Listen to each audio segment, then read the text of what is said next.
Olá, boa noite. O plenário do Supremo julga limitações a indicações políticas para empresas estatais. Entre as restrições, a indicação de ministros, secretários e titulares de cargos políticos para conselho de empresas públicas. O Poder Judiciário já liberou mais de 60 milhões de reais para ajudar as vítimas da tragédia no Rio Grande do Sul. TSE aprova a norma que regulamenta o juiz das garantias na esfera eleitoral. STF valida a lei do município mineiro de Muriaé, que tratava do porte de arma de fogo pelos chamados CACs, colecionadores, atiradores e caçadores. Ministério Público Federal denuncia cooperativa e dirigentes por garimpo ilegal no Amazonas. E ainda, Tribunal Superior Eleitoral elegeu a ministra Carmen Lúcia para o cargo de presidente da Corte para o biênio 2024-2026. O Jornal da Justiça desta quarta-feira, 8 de maio, começa agora.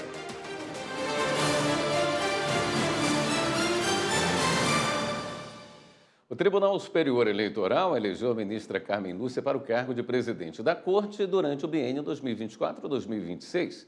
Para a vice-presidente foi eleito o ministro Cássio Nunes Marques. Os detalhes com Rocine Gomes. A votação foi realizada de forma eletrônica durante a sessão plenária da noite desta terça-feira. A eleição no TSE segue um praxe. O cargo de presidente é ocupado de forma rotativa entre os ministros do Supremo Tribunal Federal que atuam na Corte Eleitoral. A ministra Carmen Lúcia, que é a atual vice-presidente do TSE, vai substituir o ministro Alexandre de Moraes.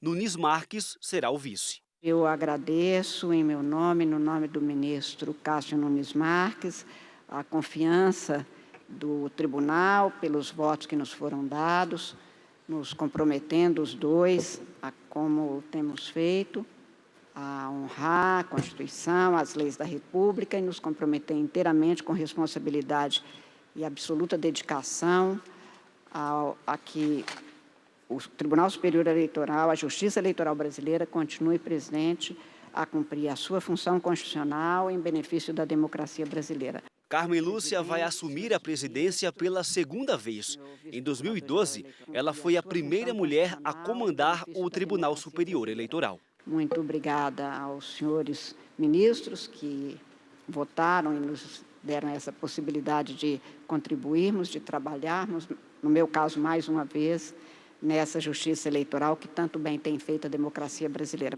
A sessão de posse dos eleitos está prevista para o começo do próximo mês. É nesse período, em 3 de junho, que Moraes vai deixar o cargo. Carmen Lúcia é natural de Montes Claros, em Minas Gerais, estado onde se formou em Direito pela Pontifícia Universidade Católica e fez mestrado em Direito Constitucional pela Universidade Federal. Também atuou como professora, advogada e procuradora do Estado mineiro. A ministra integra o Supremo Tribunal Federal há 17 anos. O futuro vice-presidente nasceu em Teresina. Mestre, doutor e pós-doutor, Cássio Nunes Marques atuou como advogado e juiz do Tribunal Regional Eleitoral do Piauí entre 2008 e 2011. Ele também foi desembargador e vice-presidente do Tribunal Regional Federal da Primeira Região. O ministro compõe o STF há 3 anos. E o Tribunal Superior Eleitoral aprovou a norma que regulamenta o juiz das garantias na esfera eleitoral. A medida deve ser implementada em 60 dias, como mostra a repórter Carolina Chaves.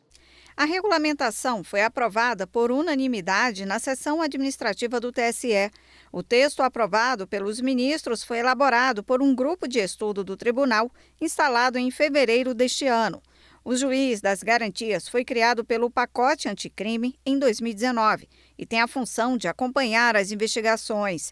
Ele não julga o caso, apenas garante que os direitos do investigado sejam respeitados durante o inquérito. O grupo de trabalho contou com a colaboração dos presidentes dos tribunais regionais eleitorais que deram sugestões na elaboração da norma. A aprovação da regulamentação do juiz das garantias na Justiça Eleitoral atendeu a uma decisão do Supremo Tribunal Federal que determinou a instalação obrigatória da ferramenta em todo o judiciário brasileiro no prazo de 12 meses. O presidente do TSE, ministro Alexandre de Moraes, explicou que a aplicação do juiz das garantias na Justiça Eleitoral levou em conta as peculiaridades do ramo. A proposta tem como base a regionalização, que permite a implantação sem grandes custos aos tribunais regionais eleitorais, a preservação da autonomia das cortes regionais, que poderão verificar dentro da autonomia administrativa dos tribunais a melhor forma de implantação administrativa e as peculiaridades, o respeito às peculiaridades demográficas, geográficas dos estados.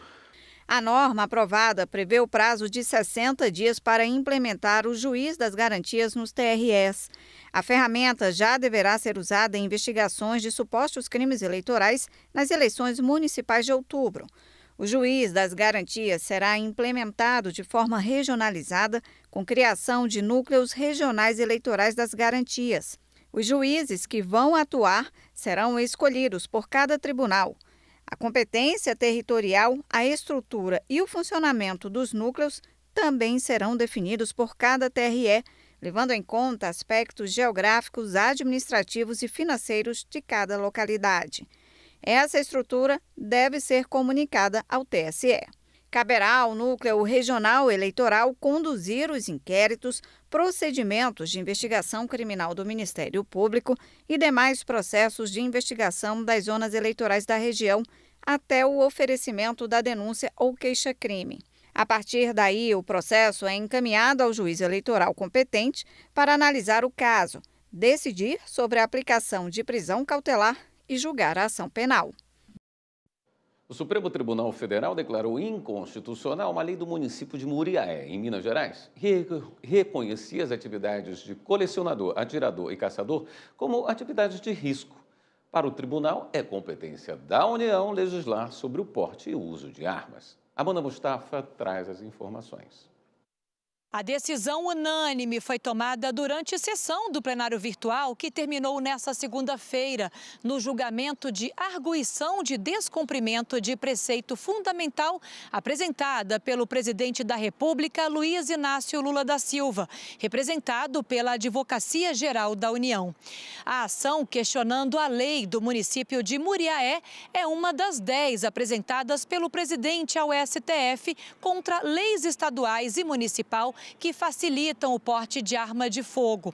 O relator da ação no Supremo, o ministro Cristiano Zanin, ressaltou no voto dele que o porte de arma de fogo constitui assunto relacionado à segurança nacional para além das fronteiras de estados e municípios e, por isso, é matéria de competência exclusiva da União.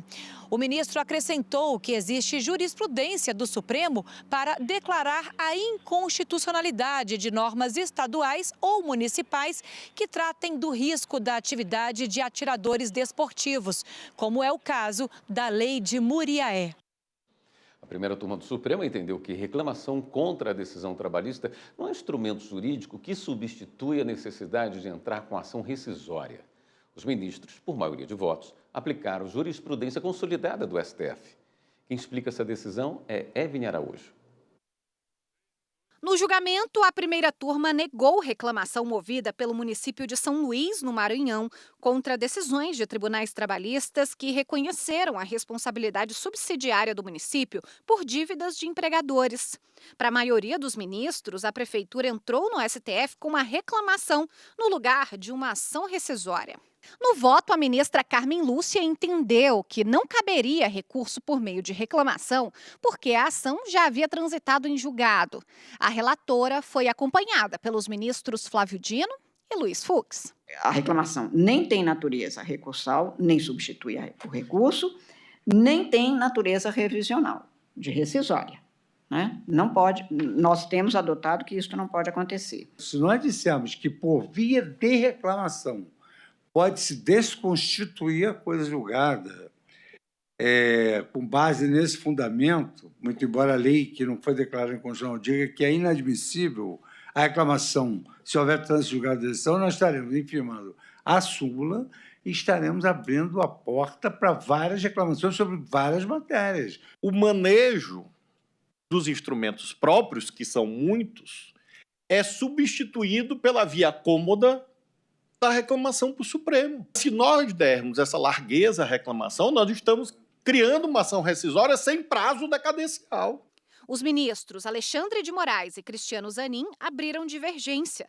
Para os ministros, no julgamento de uma ação direta de inconstitucionalidade no STF, ficou claro o posicionamento do plenário de que, nos casos de ações transitadas em julgado após decisões vinculantes da Corte, é possível que a parte alegue desrespeito à decisão. Consecutivamente, use o instrumento de reclamação para apresentar o pedido. O juiz deveria analisar que se o título executivo é ou não compatível com esse julgamento da DC-16. Só que, ao não fazê-lo, aí sim me parece que ele dá margem à reclamação, porque ele está descumprindo o precedente vinculante. Os precedentes são ignorados e, se houver necessidade de entrar com ações rescisórias, simplesmente negar a vinculação que existe dos precedentes do Supremo Tribunal Federal. Se, por um lado, há o risco de se ampliar a reclamação num determinado momento, num lapso temporal, por outro lado, falo isso com absoluta certeza, somente isso vai fazer com que os tribunais passem a respeitar os precedentes do Supremo Tribunal Federal. Por maioria de votos, a primeira turma negou o provimento aos agravos e decidiu que a reclamação contra a decisão trabalhista não é instrumento jurídico que substitui a necessidade de entrar com ação rescisória. A seguir, as informações da sessão plenária de hoje no Supremo Tribunal Federal. E veja também, ministros do STF vão analisar recursos sobre a possibilidade de aplicação da alíquota progressiva nas contribuições previdenciárias dos servidores públicos federais. Voltamos a instantes.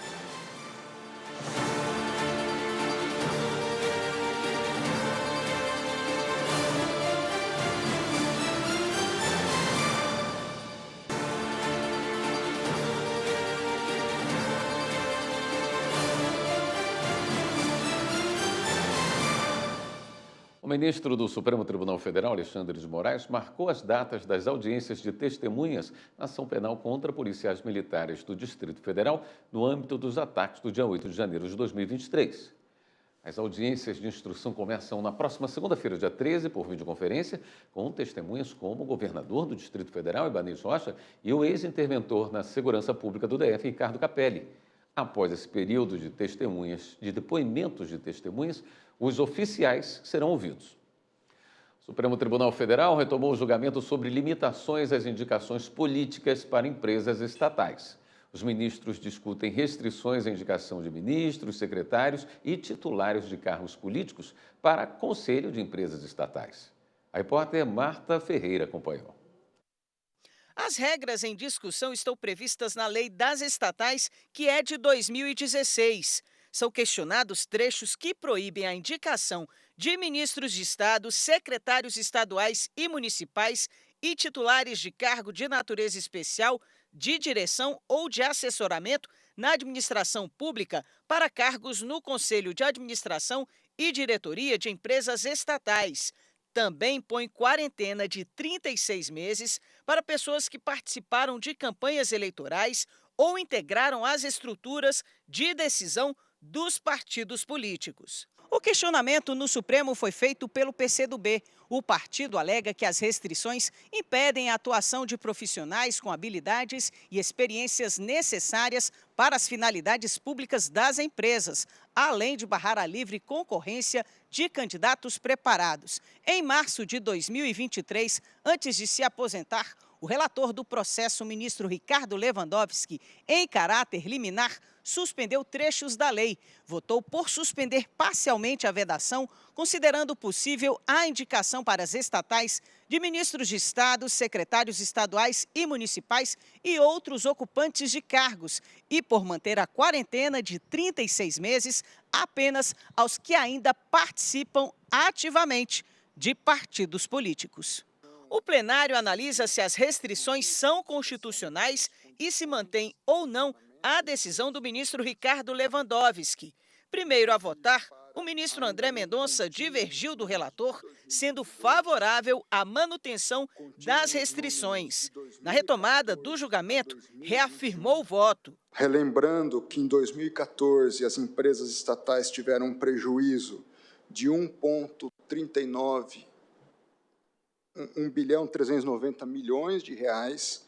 Em 2015, mais de 32 bilhões de reais de prejuízo. Em 2016, que foi o ano do advento da lei das estatais, há uma reversão já do quadro, havendo um lucro líquido de quase 4,4 bilhões de reais, 17, 25, 18, 71, 2019, 98 bilhões, 2020, 60, uma redução, lembrando que esse foi o ano da Covid, então um ano atípico, e 2021, 187 bilhões de reais de lucro líquido. O ministro Dias Toffoli adiantou o voto pela constitucionalidade da lei, mas defendeu que as nomeações feitas durante a vigência da liminar de Lewandowski continuem valendo. Eu não vejo inconstitucionalidade na lei. Posso até, posteriormente, discutir eventual proporcionalidade do tempo de quarentena. Mas eu não vejo desproporcionalidade. Ao mesmo tempo, assim como nós fazemos em vários outros casos, e aí não é modulação, é questão da boa-fé, todos os atos praticados durante a vigência da liminar, eu entendo rígidos. O ministro Nunes Marques votou pela constitucionalidade da lei das estatais, mas que deve ser revisto o prazo de quarentena previsto na lei.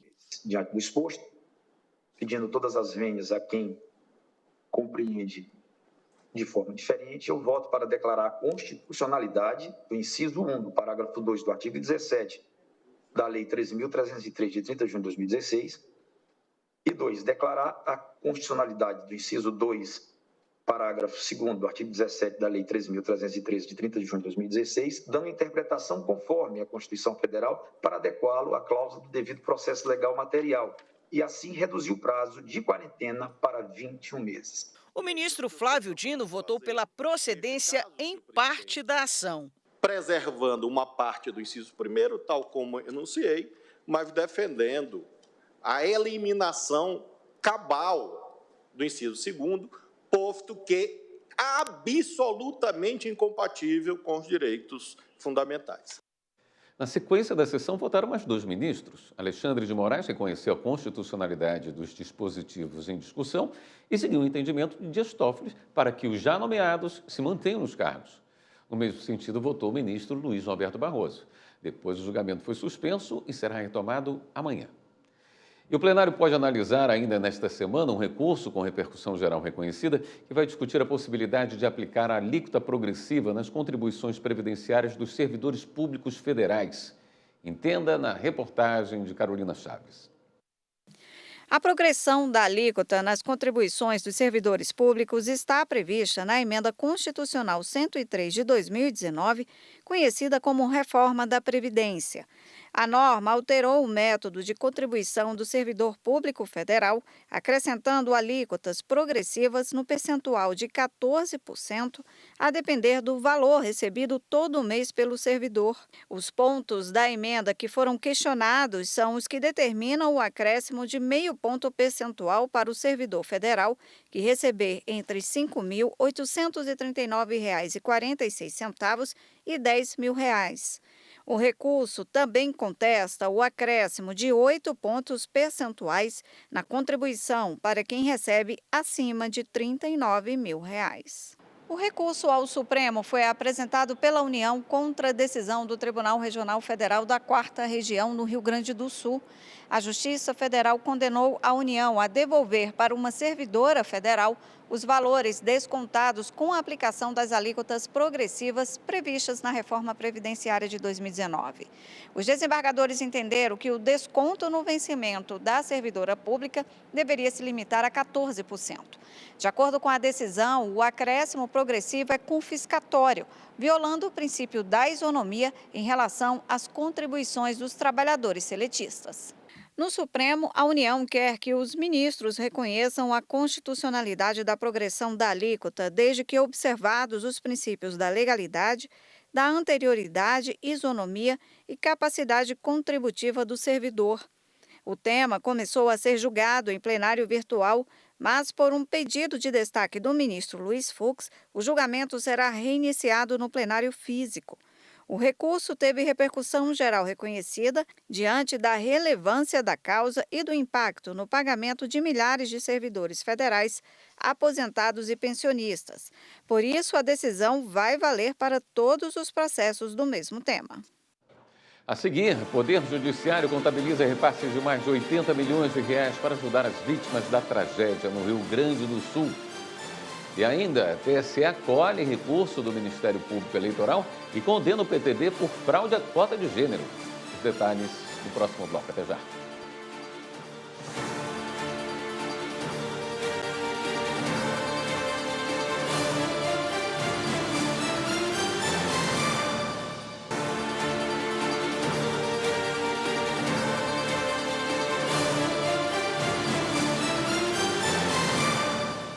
O Poder Judiciário já liberou 82 milhões de reais para ajudar as vítimas da tragédia no Rio Grande do Sul. Mais informações com o repórter Pablo Lemos. O valor liberado pelo Poder Judiciário às vítimas no Rio Grande do Sul foi atualizado nesta quarta-feira pelo presidente do Supremo, ministro Luiz Roberto Barroso, em sessão plenária na Corte.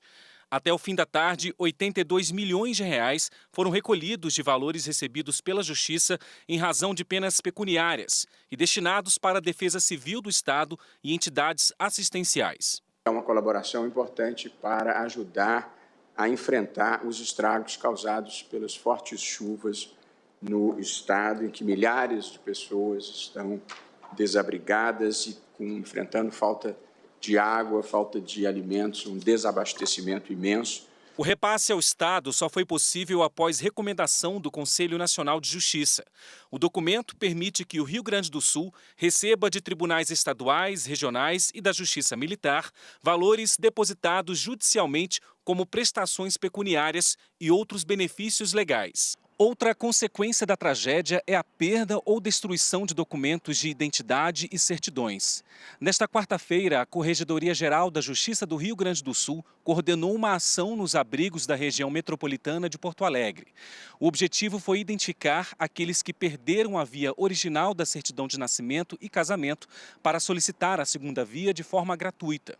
Entre os dias 27 e 31 deste mês, outra ação mais ampla vai fornecer documentações básicas a toda a população do estado afetada pelo desastre. Aqui no STF, o prazo de recolhimento de doações para as vítimas no estado foi prorrogado até sexta-feira desta semana.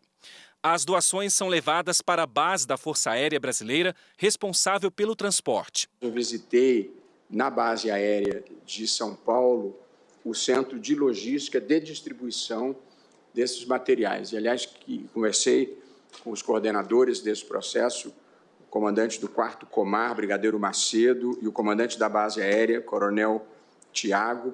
Extraordinário o trabalho que a aeronáutica está fazendo nesse momento. É a única forma de acesso e eles estão transportando dezenas de toneladas de mantimentos para essas pessoas. É preciso fazer esse registro muito importante a partir de hubs em Brasília, em São Paulo e no Rio de Janeiro. O transporte das doações segue por tempo indeterminado pela FAB. Em Brasília, as colaborações também podem ser deixadas diretamente na base aérea. Até o momento, foram mais de 250 toneladas de doações por aqui. Os itens que as vítimas mais necessitam são água potável, produtos de limpeza e de higiene pessoal, colchões e colchonetes, roupas e até comida para cães. Todos nós aqui no Supremo, todos os ministros individualmente, a instituição, o Brasil inteiro está solidário com o que está acontecendo no Rio Grande do Sul, não apenas nesse momento específico, mas também no momento posterior da difícil reconstrução física e mesmo não apenas a infraestrutura física, mas todas as estruturas administrativas e judiciais. O próprio EPROC ficou paralisado. Eu estou pensando em montar no Conselho Nacional de Justiça um comitê de monitoramento para nós podermos ajudar no que diz respeito à tramitação de processos judiciais ou que dependa de nós aqui, toda a facilitação possível. E durante a sessão plenária do Supremo, o ministro Alexandre de Moraes, que é presidente do Tribunal Superior Eleitoral, também se pronunciou sobre as medidas tomadas após as enchentes que atingiram o Rio Grande do Sul. No Tribunal Superior Eleitoral, presidente, assim como aqui, nós suspendemos os prazos processuais, também alteramos o próprio calendário eleitoral, com prorrogação de prazo por 15 dias para alistamento, transferências e revisões eleitorais. O prazo, inclusive, geral se encerrou hoje. Hoje se encerra o prazo e nós prorrogamos por mais 15 dias, prorrogáveis, obviamente, se a normalidade não tornar, por mais um outro prazo. Eu entrei em contato, conversei com a presidente do Tribunal Regional Eleitoral do Rio Grande do Sul, a desembargadora Vanderlei Terezinha, colocando o TSE à disposição. Nós já contabilizamos, infelizmente, as urnas eletrônicas que estão submersas. O TRE, o primeiro andar inteiro do TRE está submerso, mas já tudo pronto para reposição, nós temos em estoque. Já colocamos à disposição todo o nosso setor administrativo, que rodará a folha de pagamento dos servidores do Tribunal Regional Eleitoral, porque não tem condições de realizar isso, além da campanha iniciada no TSE, junto aos demais TREs também, para doações de alimentos não perecíveis, vestimentos e principalmente água, presidente. Está faltando água potável para que as pessoas possam subsistir nesse período esse período trágico que ainda não se encerrou. Ministério Público Federal denuncia cooperativa e dirigentes por garimpo ilegal no Amazonas. Justiça manda a União indenizar professor por prisão durante a ditadura. Tribunal Superior Eleitoral acolhe recurso do Ministério Público Eleitoral e condena o PTB por fraude à cota de gênero. E operação policial no Amazonas faz a maior apreensão de cocaína da história do estado. Vamos ver os destaques do dia. A Polícia Federal, em conjunto com a Companhia de Operações Especiais da Polícia Militar e da Polícia Civil do Amazonas, fez a maior apreensão de cocaína da história do estado. Mais de 2 toneladas da droga. Também foram apreendidos uma lancha blindada, armas e munições. A operação foi na área fluvial da cidade de Codajás. O carregamento estava sendo transportado pelo Rio Solimões. O Partido Trabalhista Brasileiro, PTB, foi condenado pelo Tribunal Superior Eleitoral por fraude à cota de gênero nas eleições de 2020. Por unanimidade, os ministros acolheram o recurso apresentado pelo Ministério Público Eleitoral. O recurso aponta que o partido lançou candidatas fictícias apenas para atingir o patamar mínimo de 30% de candidaturas femininas exigido por lei na disputa ao cargo de vereador. O TSE anulou todos os votos recebidos pelo PTB na eleição para vereador e cassou o mandato dos eleitos.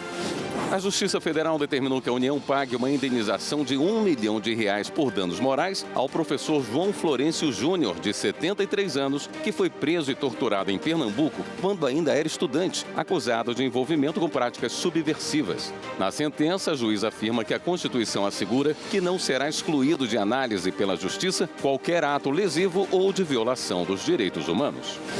O Ministério Público Federal denunciou à Justiça Federal a Cooperativa Indígena de Desenvolvimento Agrário e Sustentável do Estado do Amazonas, o diretor-presidente, o diretor administrativo e 6 outros cooperados. A denúncia é pela prática criminal de exploração de garimpo ilegal. Todos estavam envolvidos na extração ilegal de ouro próximo de uma comunidade indígena no Amazonas.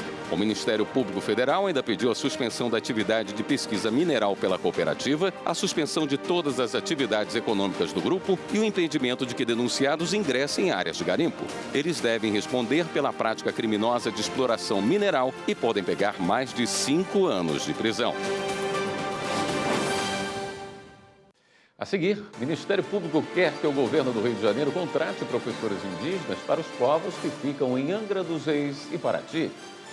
A gente fala também do projeto que estimula contribuintes a usar a declaração para ajudar quem precisa. Voltamos já.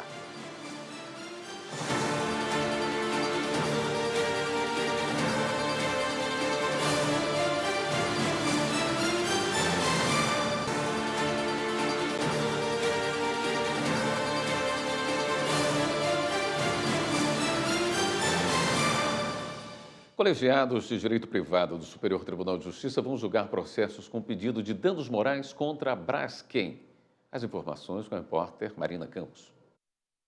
A primeira sessão do STJ decidiu que os processos individuais que pedem indenização por danos morais contra a empresa Braskem devem ser julgados no âmbito da segunda sessão, que reúne as duas turmas de direito privado da Corte.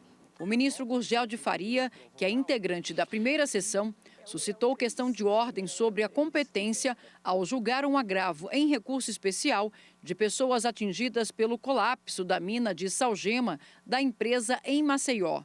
Anteriormente, o relator não havia conhecido do recurso interposto por particulares contra a decisão do Tribunal de Justiça de Alagoas, que suspendeu as ações individuais de indenização por reconhecer a conexão com uma ação civil pública em tramitação na Justiça Federal. Segundo o ministro Gurgel de Faria, essa relação jurídica é regida eminentemente pelo direito privado, sendo, portanto, de competência da segunda sessão, de acordo com o regimento interno do STJ. Com a determinação de redistribuição, também foram anuladas as decisões tomadas desde que o processo chegou ao tribunal. O federal entrou com ação na Justiça contra o governo do Rio de Janeiro para que o Estado providencie professores indígenas para os povos que ficam em Angra dos Reis e Paraty. Márcio Fontinelli tem os detalhes. De acordo com a ação proposta pelo Ministério Público Federal, crianças indígenas de 4 aldeias Guarani que ficam em Angra dos Reis e Paraty, no Rio, estão sem aula por falta de professores. O MPF recebeu uma denúncia e, diante da situação, enviou um ofício à Secretaria de Educação e à Procuradoria do Estado do Rio para que apresentassem as medidas adotadas para reverter o problema. Porém, até agora nada foi feito. Além desse cronograma, na ação, o Ministério Público Federal pede que o governo do Rio seja condenado a pagar R$200 mil por danos morais coletivos a cada uma das aldeias que foram prejudicadas. Agora o assunto é imposto de renda, já que os contribuintes têm até o fim deste mês para acertar as contas com o Leão.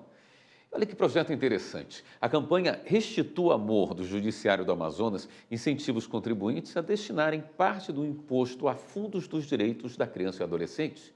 A reportagem é de Carolina Chaves. Uma forma segura e transparente de ajudar quem mais precisa. O Fundo para a Infância e Adolescência está previsto no Estatuto da Criança e do Adolescente como um mecanismo que garante recursos para projetos.